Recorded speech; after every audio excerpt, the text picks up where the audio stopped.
Hi అండి, నమస్తే. Welcome to SMP kitchen. ఈరోజు నేను చేస్తున్న రెసిపీ బెండకాయ కర్రీ అండి. చాలా వెరైటీగా ఉంటుంది. ముందుగా బెండకాయలు కట్ చేసుకున్నాను. 2 మీడియం సైజ్ టమాటాస్ కట్ చేసుకున్నా. 1 పెద్ద ఆనియన్ సన్నగా తరిగినానండి. అల్లం వెల్లుల్లి పేస్ట్, ధనియాల పౌడరు, కారము, పసుపు, ఉప్పు, తగినంత ఆయిల్. ఇప్పుడు ప్రాసెస్లోకి వెళ్ళిపోదాం. ముందుగా స్టవ్ పైన కడాయి పెట్టి స్టవ్ వెలిగిస్తామండి. కడాయి హీట్ అయిన తర్వాత బెండకాయలు వేయాలండి. దీనిలో ఆయిల్ ఏం వేయకూడదు. ఫస్ట్గా అలాగే కొద్దిసేపు వేయించాలండి, ఆయిల్ లేకుండానే. దీనిపైన కొద్దిగా నల్లగా కాటు పడాలండి, బాగా కాలినట్టుగా. మధ్య మధ్యలో కలపాలండి ఇట్లా. ఇదిగోండి, కొంచెము బాగానే వేగుతున్నాయండి బెండకాయలు. వేయించిన తర్వాత దీనిని మళ్ళీ పక్కకు తీసుకోవాలండి. ఒక ప్లేట్లో, సపరేట్ ప్లేట్లో తీసుకొని ఇందులో ఈ కడాయి హీట్గా ఉంది కదా, దీంట్లోనే ఆయిల్ వేద్దాము.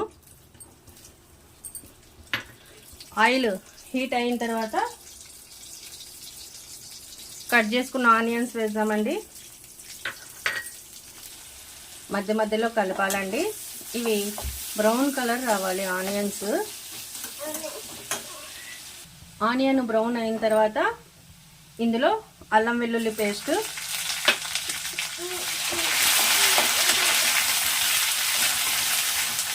తర్వాత పసుపు, ధనియాల పౌడరు, కారము వేసి కలపాలండి. తర్వాత ఈ వేయించి పెట్టిన బెండకాయలు వేయాలండి. తర్వాత మనం తగినంత ఉప్పు వేయాలి. ఉప్పు వేసిన తర్వాత కలపాలండి. ఇది కలిపి ఇదిగోండి. తర్వాత ఇందులో టమాటాస్ వేయాలండి. కట్ చేసి పెట్టుకున్నాం కదా టమాటాస్ వేసి బాగా కలపాలండి. కలిపి మంట లో ఫ్లేమ్లో పెట్టాలండి. పెట్టి అలాగే టమాటా మగ్గనివ్వాలి. లో ఫ్లేమ్లోనే పెట్టి టమాటా వేసి కలిపిన తర్వాత మూత పెట్టేద్దామండి. మంట లో ఫ్లేమ్లోనే ఉండాలి. ఇలాగే మధ్య మధ్యలో కలుపుతూ ఉండాలండి. ఇప్పుడే నీళ్ళు వేయకూడదు దాంట్లో. మధ్య మధ్యలో ఇంకోసారి కలుపుదామండి. ఇదిగోండి, ఉడుకుతుంది టమాటా కూడా. నీళ్ళు పోయకూడదండి అప్పుడే. నీళ్ళు వేసినామంటే ఇప్పుడే కాదు, లాస్ట్కి వేద్దాం వాటర్. మూడు తీసి చూద్దామండి. కర్రీ ప్రిపేర్ అయిపోయిందండి. చూడండి, చాలా టేస్టీగా ఉంటుందండి. మీరు కూడా తప్పకుండా ట్రై చేయండి.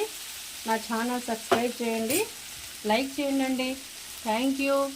ఇదిగోండి, వేడి వేడిగా బెండకాయ టమాటా కర్రీ అండి. చాలా టేస్టీగా ఉంటుంది. నీళ్ళు వేయలేదు దీంట్లో, టమాటాలోనే బాగానే మగ్గనిచ్చినానండి. మీరు కూడా తప్పకుండా ట్రై చేయండి.